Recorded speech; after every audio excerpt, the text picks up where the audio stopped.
नमस्कार दोस्तों, आप देख पा रहे हो अभिषेक क्लासेस यूट्यूब चैनल। अभिषेक क्लासेस पर आपका हार्दिक स्वागत है। और बताइए कैसे हो आप सब। आशा करता हूँ ठीक होंगे। दोस्तों, रेलवे ग्रुप डी की परीक्षाएं चल रही है। चौथा फेज यहाँ पर चल रहा है। काफ़ी कैंडिडेट्स ऐसे हैं जिन्होंने दिल्ली जोन से फॉर्म अप्लाई किया है एनआर से, तो उनकी एग्ज़ाम्स हो गई है तीसरे फेज में। उनका कहना है सर हम कुछ इतने क्वेश्चन राइट करके आ गए हैं, क्या हमारा इस बार सिलेक्शन हो जाएगा, क्या हमको फिजिकल के लिए बुला लिया जाएगा। तो इस यूट्यूब पर पागल इतना बना रहे हैं जिसकी कोई सीमा नहीं है मेरे दोस्तों। इसलिए आपको थोड़ा इस वीडियो को देख लेना है। इस वीडियो को देखने के बाद आप जो बाकी बता रहे हैं cut off railway group D की, आप देखना ही पसंद नहीं करोगे। घिन आएगी, आपको बदबू आएगी। वो इसलिए आएगी, थोड़ा आप बोर्ड पर ध्यान दीजिए तब समझ में आएगा। तो लाइक का बटन दबा देना और चैनल पर पहली बार विजिट कर रहे हो तो सब्सक्राइब जरूर कर लेना, ठीक है दोस्तों। मैं बात कर रहा हूं रेलवे ग्रुप डी 2022, ठीक है। एग्जाम्स आपकी 2022 में ही हो रही है, वैसे आपकी भर्ती 2019 की है।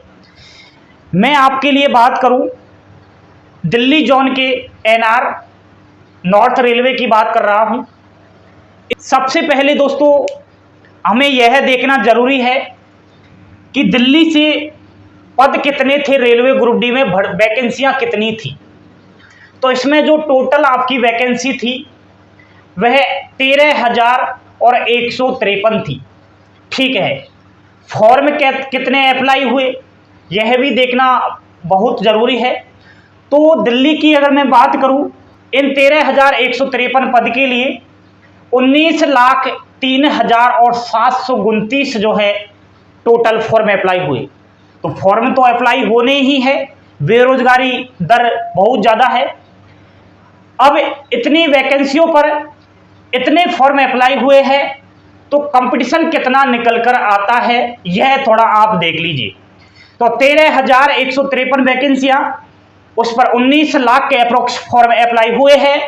तो यहाँ पर सीट कंपटीशन निकल कर आता है 174 है। एक सीट पर 174 जो है आपस में टक्कर ले रहे हैं। क्या यह आंकड़ा सही है? मेरे दोस्तों, यह आंकड़ा बिल्कुल गलत है।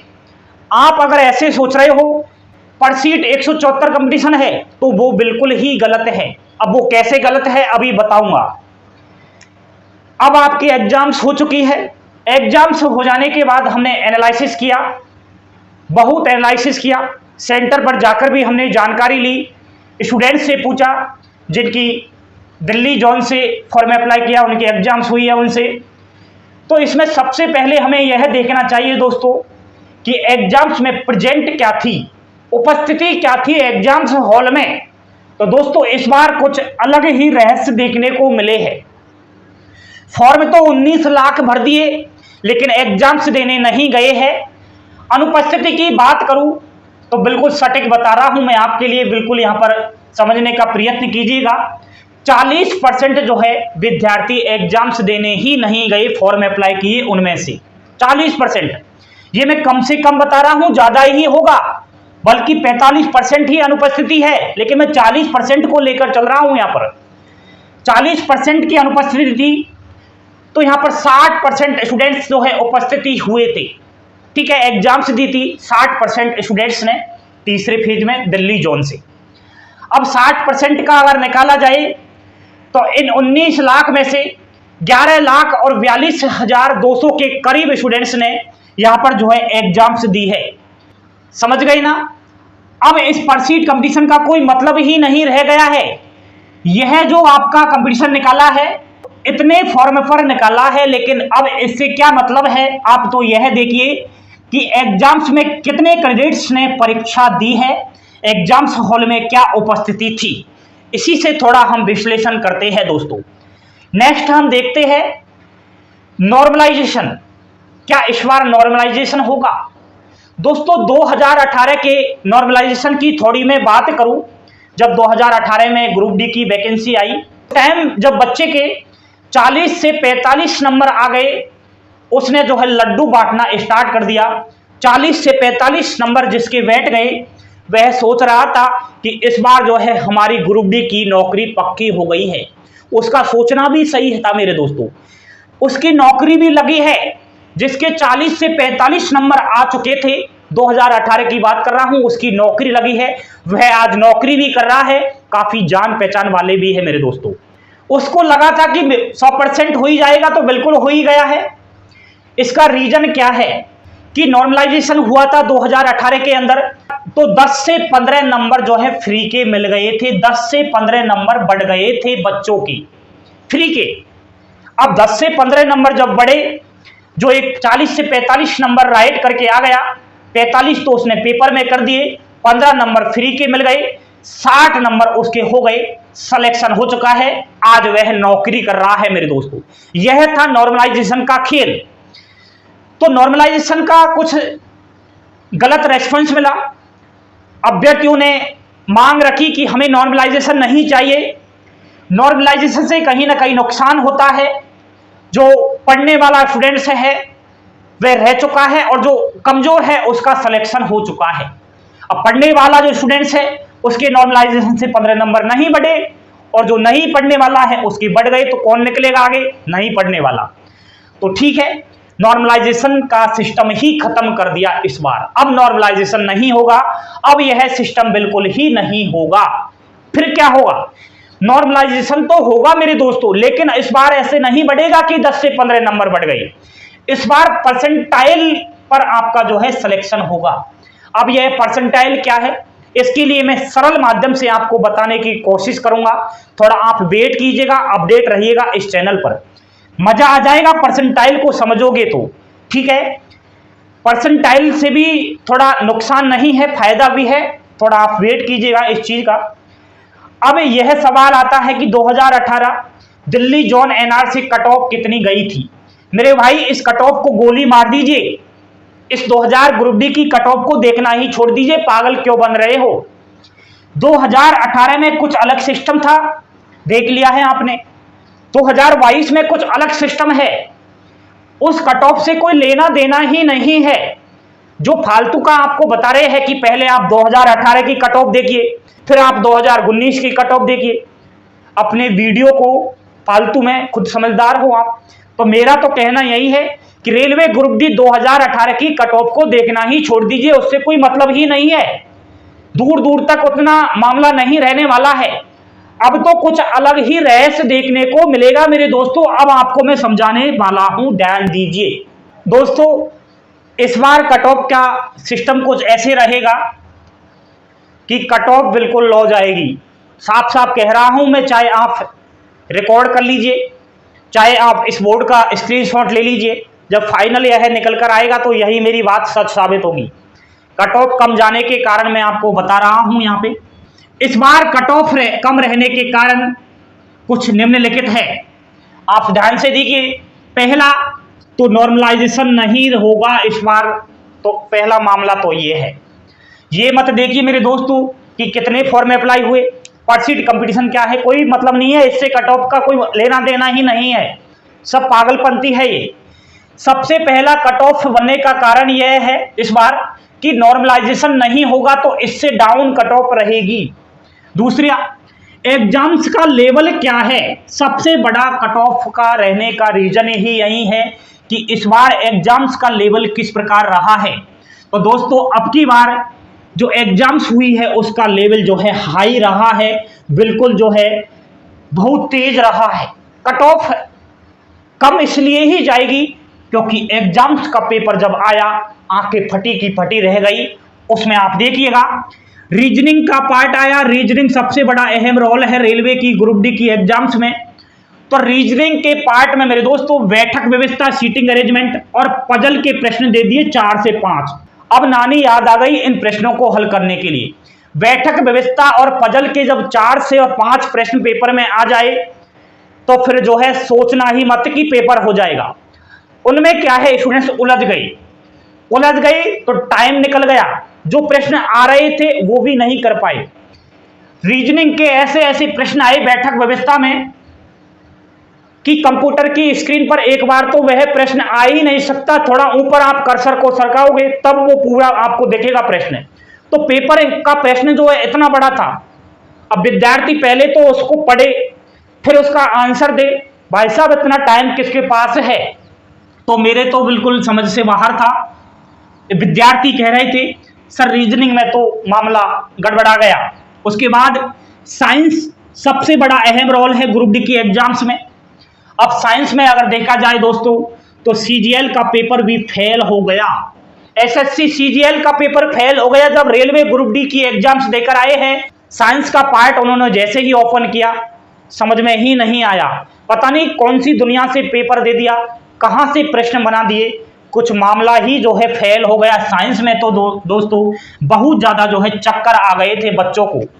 एंड जीके तो दोस्तों वैसे ही अथा भंडार है जीके का, तो जो कर सकता है वह रीजनिंग और साइंस में ही कर सकता है। और यहाँ पर तो दोस्तों बिल्कुल मामला ही फेल कर दिया था। तो जीके का तो जितना हो सकता है उतना कर दिया, बाकी जीके का तो कोई वो ही नहीं है। ठीक है, मैथ, अब मैथ में थोड़ा बहुत करके आए थे स्टूडेंट्स। ठीक है, मैथ का पार्ट ऐसा था जिसमें थोड़ा कुछ करके आए, लेकिन मैथ से थोड़ी पार पड़ेगी, सभी सब्जेक्ट से पार पड़ेगी, ऑलराउंड रहोगे तो ही पार पड़ेगी। अब कट ऑफ का कम जाने का रीजन यही था मेरे दोस्तों, इसलिए अब दोस्तों जो कह रहे हैं उनके बारे में मैं बताऊं। बहुत सारे बच्चे कह रहे हैं सर हम 70 से 75 क्वेश्चन सही करके आ गए हैं। क्या ये सही करके आए हैं? मुझे तो नहीं लगता दोस्तों बिल्कुल कि ये 70 से 75 क्वेश्चन करके भी आ गए हैं। सब झूठ बोल रहे हैं, तुक्का लगा के आए हैं। और जो भी पढ़ने वाला स्टूडेंट्स है, बिल्कुल जिसने खतरनाक पढ़ाई की है, उसका फोकस रेलवे ग्रुप डी पर था 3 साल से, तो मैं मानता हूं 70 से 75 क्वेश्चन उसने कर दिए।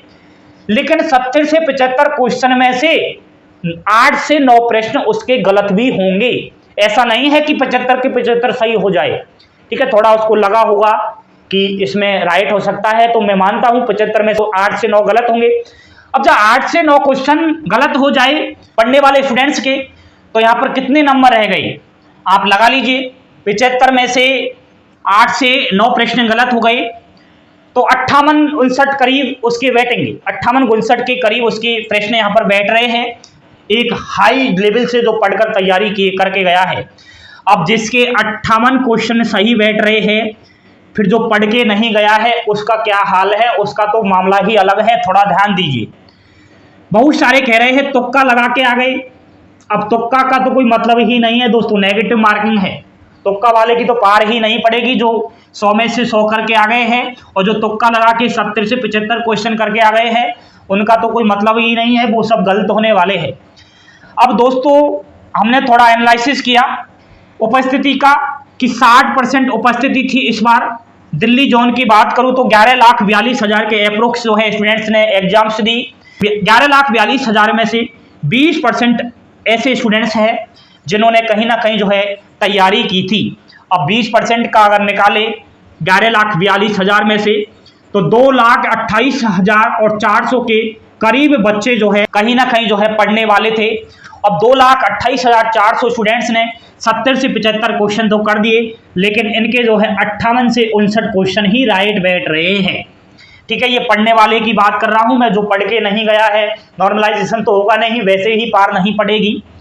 तो दोस्तों थोड़ा फिजिकल का देखा जाए तो फिजिकल के लिए वैकेंसी का 3 गुना स्टूडेंट्स को बुलाया जाएगा।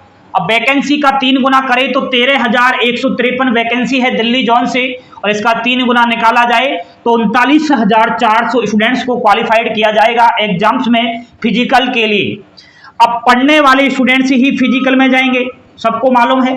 अब पढ़ने वाले स्टूडेंट्स जब फिजिकल में जाएंगे तो सबको मालूम होना चाहिए कि इनका जो है फिजिकल कमजोर रहता है, दौड़ में ही फेल हो जाते हैं बहुत सारे, क्योंकि ये पढ़ाई में तो होशियार रहते हैं लेकिन फिजिकल में नहीं रहते ये इतने होशियार। तो मामला कुछ नहीं बैठ रहा। इन 2,28,400 में से जब जाएंगे स्टूडेंट्स फिजिकल देने तो बहुत सारे फेल होने वाले हैं। तो अब मेरे ख्याल से आपके बहुत कुछ समझ में आ गया होगा। तो थोड़ा हमें यह भी देखना है कि कट ऑफ क्या कुछ जाने के चांस है। दोस्तों मैं फाइनल कट ऑफ नहीं बता रहा हूं, मैं केवल फिजिकल के लिए आपके लिए कट ऑफ बता रहा हूं। अगर आपके पेपर में जनरल कैटेगरी से 55 क्वेश्चन सही हो गए हैं तो फिजिकल के लिए अवश्य कॉल आएगा। ओबीसी कैटेगरी से 52 क्वेश्चन सही हो गए हैं तो बिल्कुल घबराइएगा नहीं। EWS कैटेगरी 54 क्वेश्चन पर नंबर आ जाएगा, SC 50 क्वेश्चन और ST वालों का 48 क्वेश्चन पर जो है कॉल आ जाएगा फिजिकल के लिए। घबराने वाली बात नहीं है, अफवाहों पर ध्यान ना दीजिए। जो कह रहे हैं ना कि हाई कट ऑफ जाएगी, कुछ नहीं जाएगी। जब पेपर ये देने जाए तब मन को मालूम चले, पेपर तो देते नहीं है, ठीक है, और सीधा कट ऑफ निकाल दिया। बस जो पेपर देता है उसी को मालूम रहता है, जो बच्चा पेपर देकर आया है उसी को पता है क्या कुछ सिस्टम है। अब बहुत सारे कैंडिडेट्स कह रहे थे सर ये फेज जो हो रहे हैं क्या अलग अलग फेज में अलग अलग जो है लेवल रहा है पेपर का? हाँ बिल्कुल सही है दोस्तों। फर्स्ट फेज की बात करें तो लेवल थोड़ा कम था, सेकंड में बढ़ा, थर्ड में बढ़ा और फोर्थ में बढ़ा और 5 में तो बढ़ेगा ही। अब वो इसलिए है दोस्तों क्योंकि रेलवे खुद समझदार है, क्योंकि रेलवे सब कुछ जानती है कि जो लास्ट के फेज है उनके जो बच्चे बचे हुए हैं उनको टाइम ज़्यादा मिला है परीक्षा देने के लिए। अब जब टाइम ज़्यादा मिला है तो हार्ड पेपर वैसे ही आने वाला है, ठीक है, तो पेपर का मोड थोड़ा फेज वाइज बढ़ता जा रहा है। अब मेरे ख्याल से दिल्ली जोन के जो भी स्टूडेंट्स हैं उनको समझ में आ चुका होगा।